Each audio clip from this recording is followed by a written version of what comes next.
ಆಗ ಭಗವಂತನಿಗೆ ಸುಮ್ಮನಾಗಲು ಸೇರಿಕೊಳ್ಳುತ್ತಾರೆ. ಸೇವೆಯನ್ನು ಮಾಡಿದರೂ ಕೂಡ ದೂರದಲ್ಲಿ ಈ ಕಲಿಯುಗದಲ್ಲಿ ನಿನಗೆ ಆಗಲೂ ನನ್ನನ್ನು ಸಿಗದೆ ಕೇಳಲಿಲ್ಲ.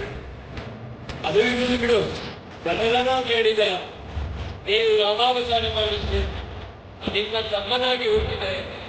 ನಿಷ್ಕಾಮದ ವಿವಾದಗಳನ್ನಾಗಿ ದಿವ್ಯ ಜೊತೆ ಸ್ವರೂಪದಕ್ಕಾಗಿ ಎತ್ತಿ ಹಿಡಿದು ನೂರೆಂಟು ಸಹಾರಿ ಹೇಳುವ ಸಂದರ್ಭದಲ್ಲಿ ದಿವ್ಯ ಬಂಗಾರ